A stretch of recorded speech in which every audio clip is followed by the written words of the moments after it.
Assalamu alaikum, I'm Hiba. And I'm Zaid, You're listening to Diary of a Matchmaker. a podcast that will take you into our world as matchmakers. We'll share our experiences and offer advice for the single Muslim. So let's dive in. Bismillah. Assalamu alaikum everyone. Welcome to another episode of Diary of a Matchmaker. My name is Zaid, and on the other mic is my wife and co-host Hiba. Assalamu alaikum, everyone. So last episode we dug deep into my past, and I shared a lot of mistakes I made and lessons I learned from that. And today is your turn. It's my skeletons today coming out. Yep. So I think I'm going to learn a few things today, things I didn't know, because we honestly didn't even prepare much for this. Yeah. The only conversation we had before this episode was that, Hiba, it's your turn to share some things you learned, and that's it. We're on the mic now. Okay, let's see what happens. Yeah. So, all right, let's start with number one. Number one is definitely not being active, not being proactive at all. Mm-hmm. So as I mentioned before in other episodes, I come from an Arab background, and to us, like, there's nothing a girl can do. What can she do? Is she gonna post on the newspaper looking for a husband? Although there'd be nothing wrong with that. There wouldn't be nothing wrong. Of course. Actually, I heard of a case, a Sudanese girl in Sudan. Mm-hmm. She did that, and she got tons of proposals, mashallah. MashaAllah. And then when she got married, somebody who was so happy with this idea, he sponsored the wedding. Wow. Yeah. Good Yeah. for her. Yeah, she got lots of criticism, but also lots of encouragement. But regardless, Because it goes against traditional norms. 100%. Yeah. 100%. But regardless, in our culture, especially back home, maybe here in the West it's different, but back home, you sit, you wait, you make dua, you attend weddings, parties, try to be seen, and hope, like I said in our promo video, that somebody will notice you, or somebody's sister or mother, and they would recommend you. But we don't even have the beautiful practice in the Desi culture where the parents of the girl, they put out the word that our daughter is looking, if you know of good recommendation and stuff. No, you don't do that. Uh-huh. Nothing at all. And I'm sorry to interrupt, but mothers do go hunting at weddings, right? So mothers of the grooms, mothers of guys. Oh, okay, Yeah, okay. yeah. And actually, just yesterday, I had a conversation with a friend, and she's also been struggling in this department. And she also didn't know that there are options out there. And so that was my mistake. I didn't know. I was completely clueless. Yeah, and that's a friend living here in the West, by the way. Yeah. Not over there. I was clueless, and if it wasn't for Allah's qadar to come across half our deen on Google by Allah's qadar, I had no idea. Again, I would probably still be single right now. I doubt that. But when I mention the other mistakes I did, you will be certain that I would still be single. Okay. Yeah. Let's move on to number two then. Number two, that would be that getting married young. As hard as awful as it is, I always used to judge girls who get married young. In my neighborhood, lots of girls got married 18. There's also twin sisters in my neighborhood. They got married at 17. Wow. And in our back home in that country I lived in, it's illegal to get married at 17. So they did a nikah without registering the wedding, the marriage. And they had babies, they had children before they turned 18. Wow. So they had babies before the wedding, the marriage was registered.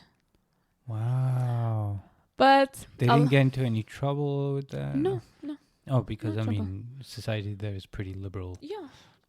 No problem. But I used to judge girls who got married young. And part of it is legitimate because lots of them, they got married young because they were fascinated with the idea of a wedding and honeymoon and wedding dress and all of that. They were naive. And lots of these marriages ended up in divorce. I come from a small village and we have a high percentage of divorce. Wow. Yeah. But regardless, I didn't consider the idea of getting married young. And it's not to say that I had proposals coming in when I was young and I rejected and all of that. It didn't happen. But Mm-hmm. if I got proposals when I was young, I would have rejected it. And now I know better. Now I know how important getting married. Like the Prophet ﷺ, he always encouraged young people, if you are capable, if you have the financial means to get married, if you are mentally, emotionally, physically capable of getting married, then get married as soon as you can. Because it's like, it's a shield, not a shield, it's like a protection against the endless fitnas we are going through right now. Right. And it's a beautiful thing. Why delay it? So, just to summarize, the main reason you were judgmental of girls getting married young was because you felt like it's just the wrong age because girls are just immature or naive, or because I felt they were naive, immature, because they wouldn't know this person that they're getting married to. They would just like, oh, this family knows this family and he's a good guy, she's a good girl, let's get them married. And the girls would be fascinated with wedding, what is the expression, like wedding celebrations and all of that. I see. Okay. And because these girls, they didn't pursue any education. And you know what? A part of it, I believe, deep down, it was jealousy. I think I was jealous that girls who are much younger than me are getting proposals, they're getting married and starting families, and I wasn't. So maybe that had a part of it. Yeah, I guess that could be true. Yeah. Okay, so let's move on to number 3. Number 3 would be lack of self-confidence. I lacked self-confidence. Why is that? It could be because of my visual impairment. And I didn't think that somebody would be like, I didn't think I deserve someone good. Right. And just to elaborate to people listening, she's not blind. She just she has a medical condition. You could tell the listeners what the medical condition is. So I have a genetic problem, which is cataract, and it affects my vision, like big deal. But alhamdulillah, I can manage. Just today we did 24-kilometer bike ride. Support for solidarity with Palestine. But regardless, maybe because it's also genetic that a lot of people feel hesitant to getting married to someone with a genetic problem. And I honestly didn't think I deserved someone good. And I didn't know my self-worth. And I just wanted a good proposal, or honestly, I just wanted a proposal. I just wanted someone good to be interested in me. And because I lacked that self-confidence, I said yes to the first proposal that came my way, which turned out to be a big mistake. It was a failed engagement that failed after 1 year, and which leads me to the next mistake I did. Which is ignoring red flags that were staring me in the eye because of the lack of self-confidence. Because I was afraid that no one else is going to be interested in me. So let's just settle. And it cost me 1 year of my life that I'm not going to get back, right? Of course, I learned a lot from that, but that was a huge mistake I did. Okay. You want to talk a little bit more about how that proposal came around and what the process was like? Sure. So it was a work thing. We were colleagues. And he approached me through a friend, a mutual friend, and came to our place. Actually, before he came to our place, we decided to spend like a few hours in the university at a coffee shop, get to know each other a little bit, because there was no phone conversation, maybe one phone conversation before it, I'm not sure. And if that went well, then he would come to my parents to meet them and all of that. And on the first date, in the beginning of that date, there was a huge red flag. But I decided to give the benefit of the doubt. You know what happened? I remember the story, but go ahead and share it. I can't believe that happened. I can't believe I ignored that. How naive was I? So he came to the university I was studying in, and we went to get some coffee and some sweets or whatever. And then I'm like, oh, no, let me pay for it. This is my university. You're like my guest. He didn't hesitate. He did not hesitate. I remember it to this day. I ordered coffee. He went, ordered coffee, I think pastries or something and whatever. And I paid for it. And he didn't jump in? No. Okay. Well, he kind of tried, but when I said, oh, no, it's my university and stuff, thinking that I'm just being polite, right? He's a guy, he's gonna... Yeah, so that was a huge mistake, ignoring red flags. There were other red flags. He was a cheap person, very, very, very materialistic. All his thinking was about how I can make more money, without connecting the money to a higher purpose, to something. Like money is a means, right? But when all you're thinking about how can I make more money, then you end up with someone who's just thinking day and night about money. Yeah. And again, because I lacked self-confidence, I thought, okay, something is better than nothing, right? And things happen, subhanallah. No regrets. Okay. But just looking back at that, I can't believe how naive I was. How did your parents respond to the engagement and then the engagement falling apart?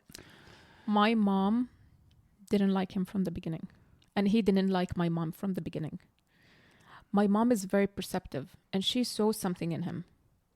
I, being the person who likes to give people the benefit of the doubt, and no, it came out wrong, he didn't mean this, no, I'm sure that... And it's good to give people the benefit of the doubt, but also not to be naive. Right. Yeah. And it ended up not in a pretty way. But things happen. And alhamdulillah, Allah, what is the word? Compensated. لعله خير. Allah sent me someone much better. You know, I used to make dua all the time. I never despaired. I used to make dua. And my duas were always custom made to the T. Like, I'm not going to share anything about my duas, but they weren't like, oh, please, Allah bless me with a good spouse. Oh, Allah, don't let me be alone. All of that. No, they were very tailor-made. Okay. And they came true. Alhamdulillah. Alhamdulillah to the T. Amazing. Yeah. All right, let's move on to the next one. The next one would be questions. Asking the right questions. Okay. Yeah. Which takes me back to that proposal, to that failed engagement. I didn't ask the right questions at all. So he proposed and you just said yes. He proposed. We talked for a little bit. I don't know, a week, 2 weeks, whatever it is. I can't remember, honestly. It was many years ago. And I thought that he was a good person. Of course, you ask around. We ask about him, about his family and all of that. And there were no red flags that he drinks, there was nothing of that kind. So, but I did not ask the right questions. The questions that would that I would be able to get to know his personality, how he thinks, how these things came out later after we got comfortable knowing each other and all of that. He was a part of the family and all of that. Those things came later. But if I asked the right questions from the beginning, I would have been able to just see it. And this is why we at Halal Match, we're so big on asking the right questions and paying attention to the answers. And scenario-based questions, again, they are great. And those were my 5 mistakes. Yeah, I feel like a lot of people can relate to the things you shared. Red flag, ignoring red flags, because I mean, even guys sometimes, you won't get a proposal for a long time, at least talking from personal experience, and then you get so emotionally wrapped up, and the girl might be so pretty, and all these things might look so amazing, and you'll ignore red flags naturally. So I feel like guys can also relate to this too, not just girls. I think this relates to the mistake you mentioned last episode, that you didn't end a courtship early when you knew that this is a wrong person for you. Yeah. So I kind of did the same. Part of it was fear. What would people say? Like nobody else would come along, better something than nothing. Some of all of that. Yeah. And so those are the same fears running through my mind when I dragged on that courtship for too long. Really? Yeah. Subhanallah. Am I going to find somebody else? Am I making the right choice? And then it goes back to vulnerability and courage, right? Just having the courage to know when to step away and putting your faith in Allah. 100%. If any of the girls listening relates to any of these mistakes, then hear it from your sister. You are worth a lot. You don't have to settle for someone who's not good for you. You shouldn't settle for someone who you know is not good for you. Allah's capable of everything. Keep making dua. Do not despair. And inshallah, you will find your charming prince. Inshallah. Inshallah. Till next time. Till next time. Assalamu Assalamu alaikum. alaikum.